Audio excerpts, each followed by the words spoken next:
काशी के शिवांग पांडे की केबीसी जीत पर घर पर हुआ भव्य स्वागत। खुशरंग हिना का देखिए खास इंटरव्यू।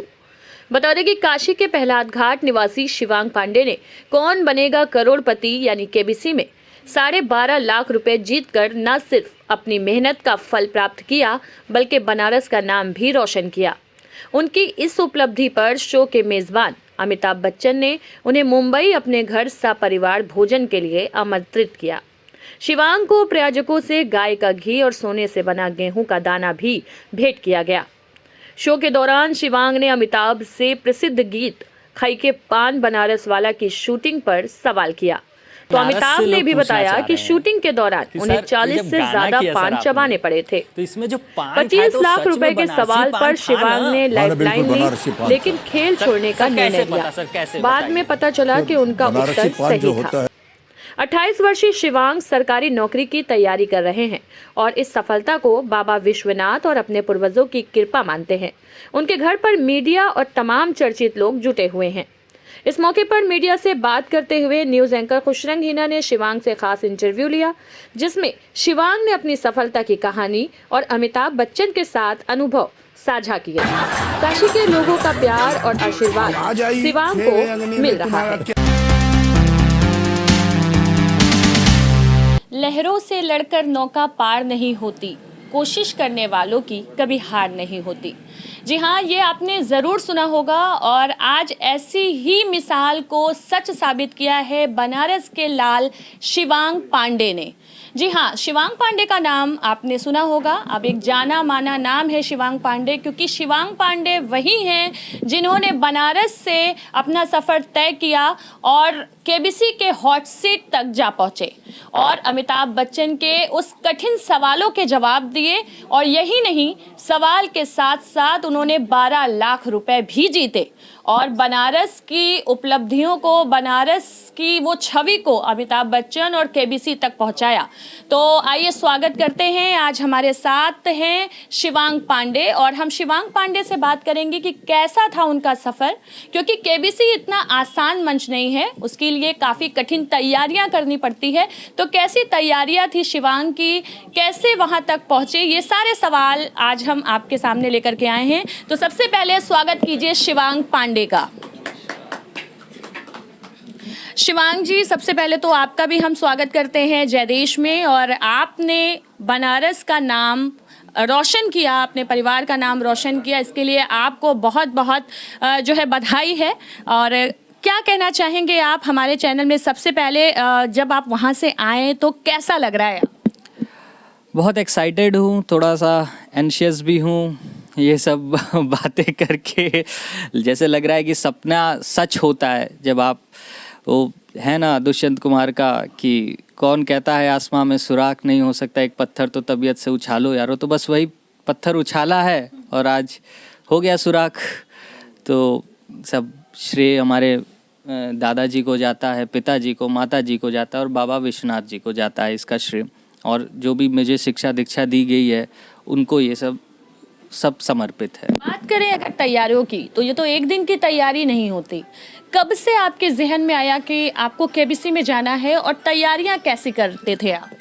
इसकी एक रोचक कहानी है। जब मैं 3 साल का था तब से मैं अपने पिताजी को देख रहा था। वो सन 2000 से केबीसी देख रहे थे। जब अमिताभ बच्चन पहली बार आए करोड़पति में, कौन बनेगा करोड़पति में, और उन्होंने फ्रेंच कट मूंछ रखी थी, फ्रेंच कट दाढ़ी रखी थी, बियर्ड रखी थी उन्होंने, तब से मैं उनको देख रहा हूँ और पिताजी के हर एक संघर्ष को देख रहा हूँ कि वो लैंडलाइन से लगाते थे रजिस्ट्रेशन पे, वो करते रहते थे रजिस्ट्रेशन, पर असफलता ही थी, मिलती थी हाथ। पर उन्होंने कभी हार नहीं मानी इस चीज़ से, उन्होंने कभी हार नहीं मानी, वे कोशिश करते रहे। तो जब मैं धीरे धीरे बड़ा हुआ, एक उम्र तक पहुँचा, सन 2017 से मैं सोनी लिव ऐप पे और रजिस्ट्रेशन करके, जैसे भी रजिस्ट्रेशन जो क्वेश्चंस आते हैं उसके रजिस्ट्रेशन करके आंसर दे करके मैं आंसर देता था और खेलता रहता था। और वहीं से मेरी धीरे धीरे तैयारियां शुरू हुई कि नहीं, अगर पिताजी नहीं जा पाए तो मुझे जाना है, किसी भी तरीके से वो मुकाम हासिल करना है। तो आज वो मुकाम हासिल हुआ है और मैं इसके लिए समस्त काशीवासियों का आभार व्यक्त करता हूँ कि काशी से मुझे मौका मिला। काशी पहले से ही प्रख्यात है, लेकिन मुझे एक मौका मिला कि उसको उस ऊंचाई तक, उस स्टेज तक दिखाने का कि काशी क्या है। हमारे दर्शकों को ये बताइए कि वो क्षण कैसा था जब आप हॉट सीट पे बैठे और अमिताभ बच्चन का सामना हुआ। वो क्षण तो बयान नहीं कर सकता, पर मैं कोशिश करूँगा उसको बताने की कि जब मैं बैठा उस समय मेरी दिल की धड़कनें तेज़ थी और वो सामने ऐसे बैठे हुए तो मुस्कुरा रहे थे। लेकिन वो, मैं एक बात कहूँगा बच्चन साहब की, कि उन्होंने मुझे बहुत कंफर्टेबल किया, बहुत ज़्यादा कंफर्टेबल किया कि नहीं, ये ऑर्डिनरी आप लीजिए। वे, अगर आपको प्यास लगती है तो वे खुद पानी देते हैं, वे आपको हर तरह से कंफर्टेबल करते हैं। उनकी बातों ने मुझे इतना कंफर्टेबल किया, इतना कॉन्फिडेंस दिया कि मैं उनके सामने बोल पाया, अपने बनारस को रिप्रेजेंट कर पाया। अच्छा, कुल कितने सवालों के जवाब दिए होंगे आपने? मैंने 12.5 लाख तक के जवाब दिए। 25 लाख के क्वेश्चन पे मैं थोड़ा सा कंफ्यूज हो गया, क्योंकि 12.5 लाख भी मेरे लिए बहुत ज़्यादा बड़ी अमाउंट थी। तो मैंने सोचा कि मैं थोड़ा सा धैर्य से काम लूँ, थोड़ी समझ से काम लूँ, क्योंकि अगर गलत हो जाता तो शायद मैं नीचे गिर जाता, जिसका मुझे और ज़्यादा गिल्ट रहता कि मैं नीचे गिर गया। बट ठीक है, जो भी साथ, जिसके लिए बच्चन साहब ने मुझे सराहा कि आपने बहुत अच्छा डिसीज़न लिया, जब नहीं आ रहा हो तो आपको छोड़ देना चाहिए। अच्छा, आपने वहाँ पर बनारस के पान का जिक्र किया था। मैंने वहाँ पे उनसे बोला, मैंने बोला कि बनारस पहले से ही विख्यात है, लेकिन आपने इस पे 4 चांद लगाया जब आपने इसके, बनारस के पान को एक मुकाम दिया, एक स्टेज दिया, कि इसको फेमस आपने किया बनारस के पान को गाने के थ्रू। लेकिन उन्होंने कहा कि फेमस तो पहले से ही था। फेमस पहले से था, बट शायद बॉलीवुड में आपने फेमस, उन्होंने फेमस, क्योंकि हम बचपन से ही उनके गाने सुनते आ रहे हैं। और मैंने ये भी कहा कि आपके उस गाने से बिना किसी शादी, किसी फंक्शन, वो गाने के बिना अधूरा रहता है बनारस में। तो वो गाना को एक तरीके से आपने बनारस में थोड़ा सा प्रमोट कर दिया, आपने बढ़ाया, आगे बढ़ा दिया उसको। तो मैंने उनसे, लेकिन मैंने एक बात भी पूछा कि पूरा बनारस जानना चाहता है कि आपने जब वो गाना किया तो सच में आपने बनारस का पान खाया था? क्या कहा? जिसपे उन्होंने ये कहा कि हाँ, मैंने पान खाया था। तो मैंने पूछा, कैसे भैया, कैसे खाए थे आप?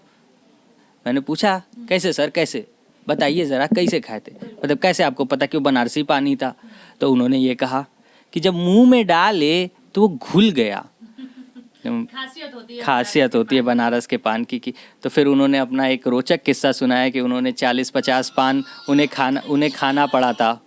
तो वो रोचक किस्सा आप लोग ऐप पे देखें, सोनी लिव ऐप पे देखें, उस पे एपिसोड देखें। और अच्छा, जैसे आपने 12.5 लाख तक का सफ़र तय किया, आपको क्या लग रहा था कि आप उतना कर पाएंगे? पहले आपने कुछ सोचा था कि इस तरह से आप यहाँ तक का सफ़र तय कर पाएंगे? मैं कुछ सोच के नहीं गया था वहाँ पे। मैंने ये सोचा था कि मेरे सामने बच्चन साहब हैं, बिग बी हैं, जिन्हें हम बचपन से देखते आ रहे हैं।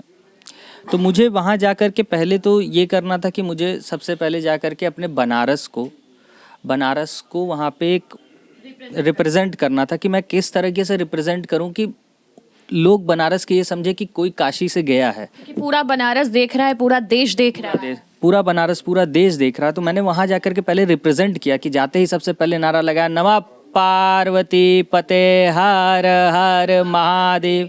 जाके मैंने नारा लगाया कि आ गया है काशी से कोई ना कोई इस स्टेज पे, मैंने रिप्रेजेंट किया।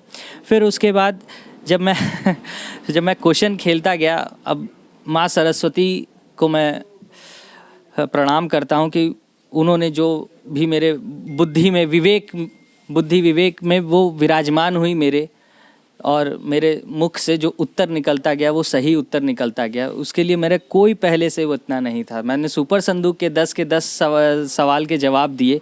मेरा कोई भी, मुझे अनुमान नहीं था कि मैं 10 के 10 सवाल करूँगा ही। मैंने बस जो उत्तर आया मैं देता गया, जो प्रश्न आया मैं उसका उत्तर देता गया, प्रश्न आया मैं उत्तर देता गया। मुझे नहीं पता था, ना मैं उस समय सुन रहा था कि ये सही है या गलत है। सपरिवार आपको अमिताभ बच्चन जी ने भोज पर भी बुलाया है।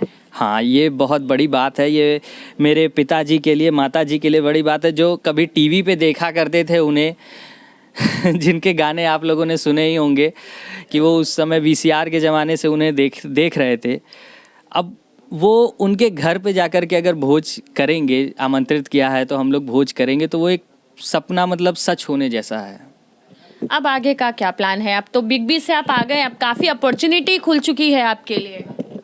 मैं अभी भी अपने ज़मीन से जुड़ा हुआ रहूँगा। मैं जिस जिस चीज़ के लिए ध्येय किया है, मैंने जिसका लक्ष्य साधा है, मैं वो काम करूँगा। मुझे अपॉर्चुनिटी मिलेगी तो मैं उसको भुनाने की कोशिश भी करूँगा। जो भी अपॉर्चुनिटी पढ़ाई में मिलेगी तो मैं उसको ज़रूर भुनाऊँगा, क्योंकि विद्या एक ऐसी चीज़ है ना जो सबको मिलती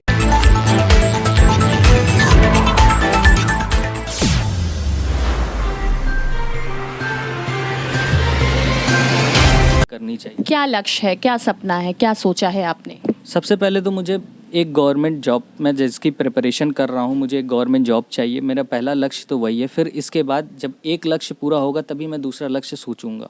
तो अभी पहला लक्ष्य मेरा यही है। अच्छा, क्या कहना चाहेंगे उन तमाम लोगों को जिनका सपना है कि हम बिग बी में जाएं, हम केबीसी में जाएं, हम इस तरह की जो है गवर्नमेंट जॉब में जाएं, और आप एक बड़ा उदाहरण है बनारस से उन लोगों के लिए? मेरा बस ये कहना है कि देखिए, कंसिस्टेंसी का काम है। आप कंसिस्टेंट रहिए। समय सबका पलटता है, एक ना एक दिन हर समय पलटेगा। आप आज कुछ नहीं हैं, कल को आपका भी समय पलटेगा। ये बस विश्वास रखिए, कि हौसला रखिए और धैर्य रखिए, क्योंकि कोई भी चीज़, एक कहावत है इंग्लिश में, Rome was not built in a day. तो मतलब एक दिन में कुछ नहीं होने वाला। आप 20 दिन, 15 दिन, 25 दिन, वो एक है ना कि 21 दिन तक एक चीज़ करते रहो, उसकी आदत लग जाएगी। आपको वो ही करना है कि आपको 21 दिन तक उसकी आदत लगानी है। अगर आपने 21 दिन तक उसकी आदत लगा दी तो वो धीरे धीरे आपके ज़हन में हो जाएगा, आपके आदत, आपके हैबिट में होगा, रोज़मर्रा की ज़िंदगी में होने लगेगा, और आपको उससे फिर धीरे धीरे पसंद आने लगेगा, और वहीं से वो कंसिस्टेंसी बनेगी। बिकॉज कंसिस्टेंट अगर आप नहीं रहेंगे तो आप कोई भी लक्ष्य भेद नहीं कर पाएंगे। केबीसी का कोई रोचक किस्सा जो आप हमारे दर्शकों के साथ साझा करना चाहते हो? केबीसी का रोचक किस्सा तो केबीसी का रोचक किस्सा ये है कि जब उन्होंने मेरा नाम लिया तो मुझे पहले बात तो विश्वास नहीं हुआ, क्योंकि हमें सुनाई नहीं दे रहा। वो ऑडियंस इतनी तेज़ ताली बजा रही थी, मुझे सुनाई ही नहीं दे रहा था। लेकिन जब उन्होंने नाम लिया, मैं जा करके उनके यहाँ नतमस्तक हुआ। लेकिन बच्चन साहब इतने हम्बल हैं, उन्होंने मुझे अपने चरण छूने ही नहीं दिए। ये सबसे यादगार किस्सा बना? ये यादगार किस्सा बना कि उन्होंने मुझे छूने नहीं दिए, जबकि मैं उनसे बहुत ही उम्र में छोटा हूँ। वो मेरे पितातुल्य हैं, उनसे बड़े हैं, मेरे पिता से भी बड़े, लेकिन उन्होंने अपने चरण नहीं छूने दिए। देखिए, आप सुन रहे थे शिवांग पांडे जी को, और अब हम बात करेंगे शिवांग पांडे जी के पिता और माता जी से, क्योंकि एक पिता के लिए बहुत बड़ी बात होती है कि उसका बेटा उसका नाम रोशन कर रहा है, और ना सिर्फ उसका बल्कि पूरे शहर और पूरे देश का नाम रोशन कर रहा है।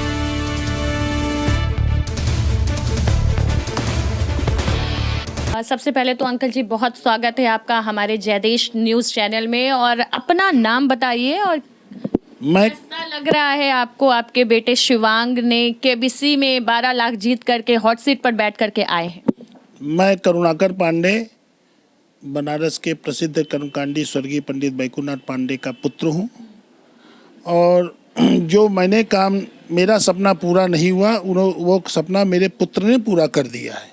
ये जान करके, ये देख करके बहुत खुशी हुई, और वो अमिताभ बच्चन साहब से मिल करके भी बहुत खुशी हुई।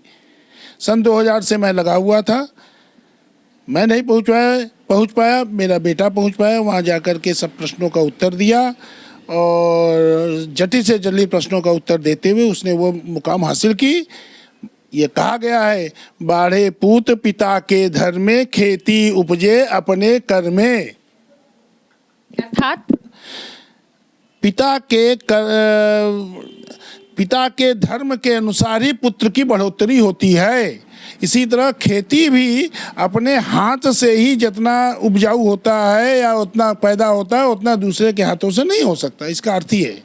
तो आप अमिताभ बच्चन जी से मिले, क्या कुछ बातचीत किया आपने? इसके पहले कभी मिले थे? पहली बार मिले, कैसा लगा आपको? ये सब कुछ आप बताना चाहें हमारे दर्शकों को। तो आज तो वो सदी के महानायक हैं, शहंशाह हैं, उनसे कौन मिल सकता है? किसी की जरूरत नहीं है कि उनसे कोई मिल सकता है। ऐसा अपॉर्चुनिटी था, ऐसा माहौल था, ऐसा मुकाम था, ऐसा महोत्सव था कि मिलने का सौभाग्य प्राप्त हुआ है।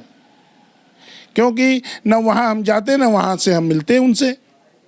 मिलने के बाद उन्होंने बच्चे के बारे में पूछा कि आपने शिक्षा अच्छी की है, दी है, ये है, वो है। तो मैंने कहा कि हाँ, मैंने शिक्षा दी है, और शिक्षा ऐसी दी है।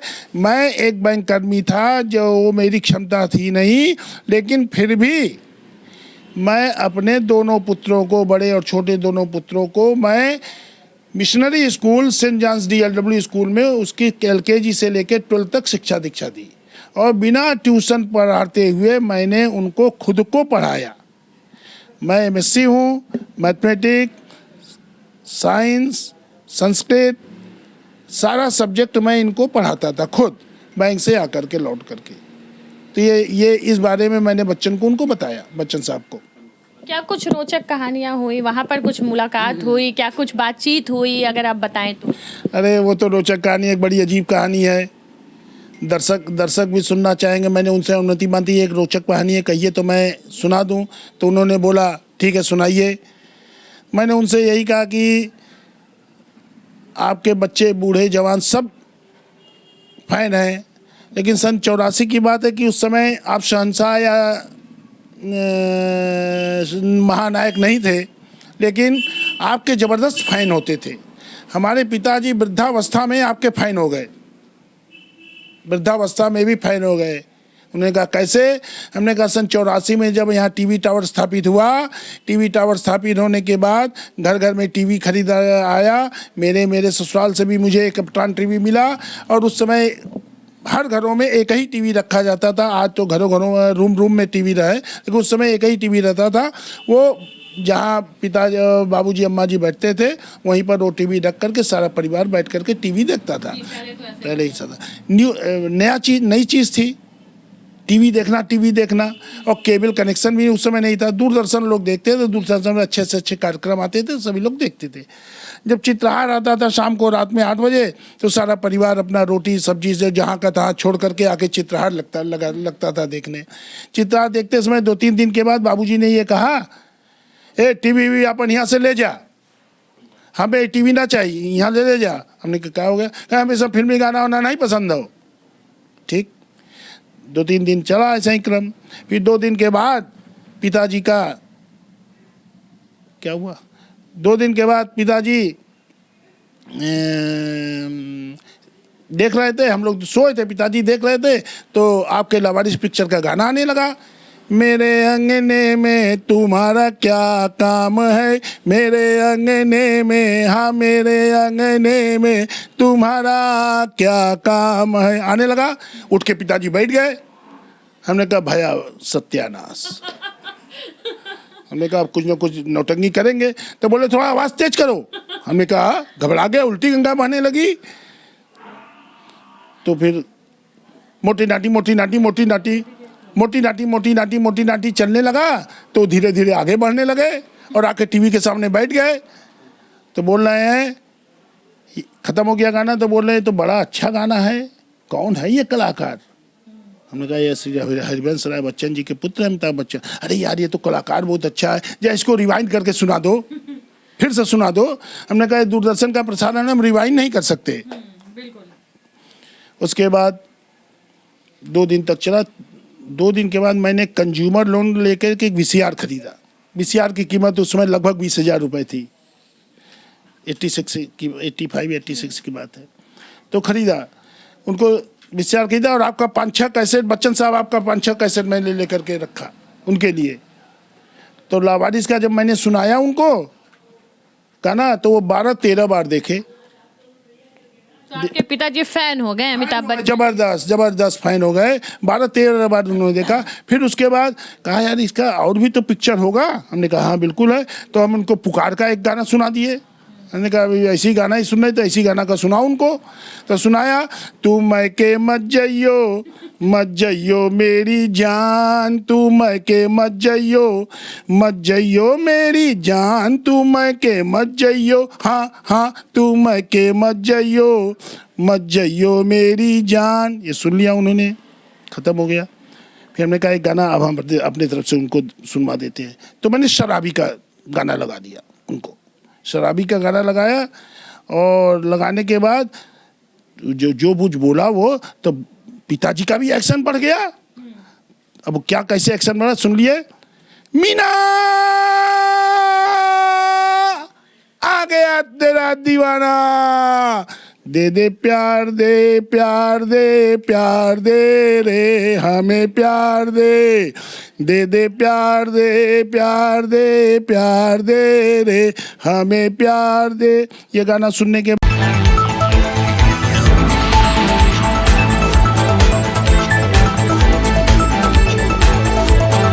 पिताजी बोले यार 2-4 कैसेट और लेते आना। ठीक, हमने कहा बाबूजी कैसेट आएगा अब यहाँ से टीवी जाएगा ऊपर।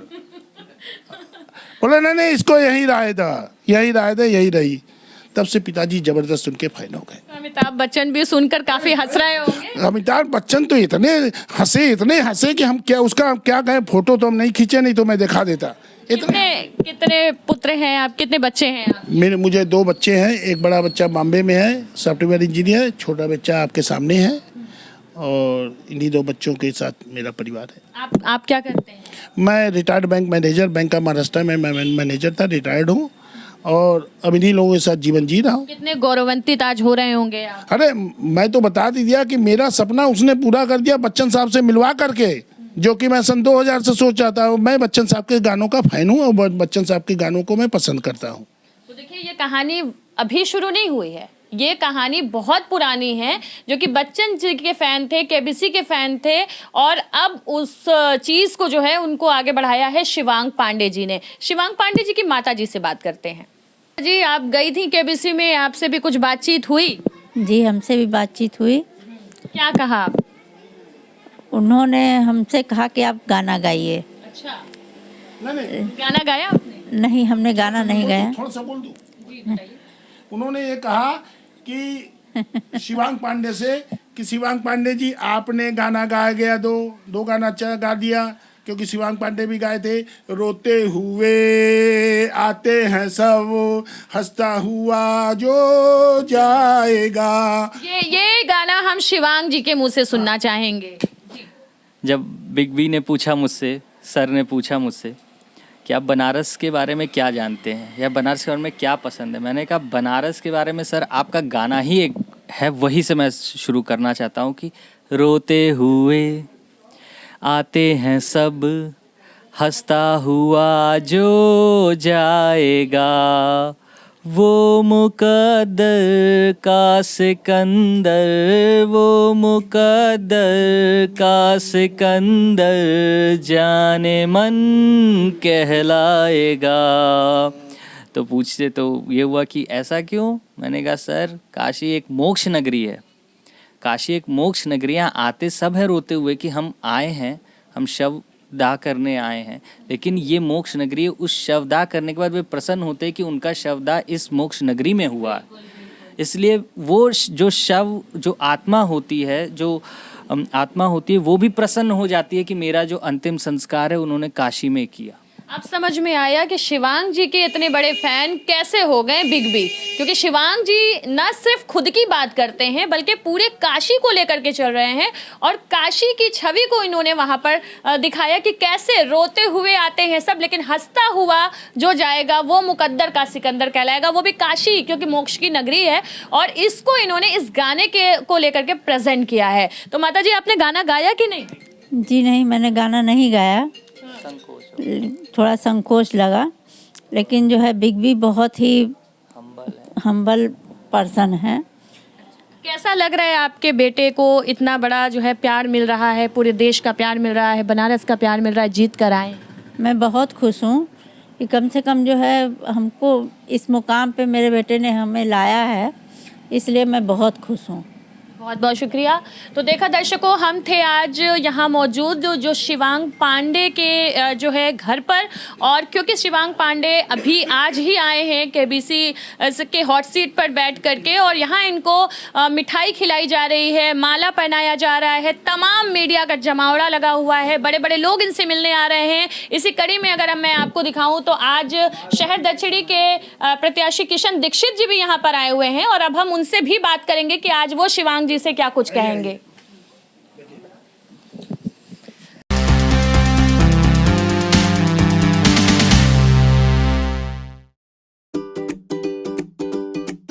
आज काशी के लाल शिवांग केबीसी जी में 12 लाख रुपए जीत करके आए हैं, और यहाँ पर आज उनका स्वागत किया जा रहा है। क्या कहेंगे उनके लिए?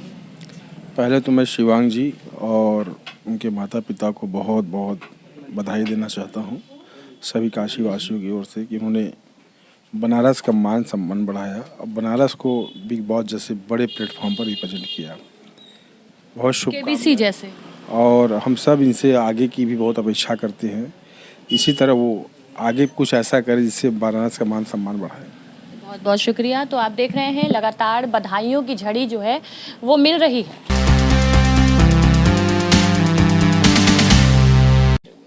तो आज के लिए बस इतना ही। ऐसे ही तमाम तरह की स्टोरी को लेकर के हम आपसे मिलेंगे और ऐसे ही जानेंगे। और आज हमारे साथ शिवांग पांडे थे जो जिनकी स्टोरी जो है वो मैं आपको दिखा रही। दोस्तों जैसा कि आपने देखा अभी हम बात कर रहे थे शिवांग पांडे से। ये वही शिवांग पांडे हैं जो कि केबीसी में अपना अच्छा प्रदर्शन उन्होंने दिया और एक अच्छी उपलब्धि के साथ जो है वो बनारस लौटे हैं। और बनारस लौटने के बाद बनारस वासी उनका भव्य स्वागत कर रहे हैं, माल्यार्पण कर रहे हैं और उनको मिठाइयाँ खिला करके तमाम उन लोग उनको जो है वो शुभकामनाएं दे रही हैं। इसी कड़ी में आज हम उनके घर पहुंचे थे। शिवांग जी से बात किया हमने, उनके पिताजी से, उनकी माताजी से बात किया, वहीं किशन दीक्षित जी से बात किया। और जिस तरीके की तस्वीरों में आप देख सकते हैं कि किस तरीके से उनको माला पहनाया गया, उनके परिवार को सम्मानित किया गया, तो ये अपने आप में एक बहुत बड़ी बात है और एक बहुत बड़ा जो है कह सकते हैं कि ये सक्सेस है शिवांग की। और ऐसे तमाम बनारस वासियों को जो उनको देख करके आगे की राह चुन सकते हैं। आज के लिए बस इतना ही। तब तक के लिए बने रहें जय देश के साथ। मैं हूँ खुशरंगीना, कैमरामैन इरशाद अहमद के साथ।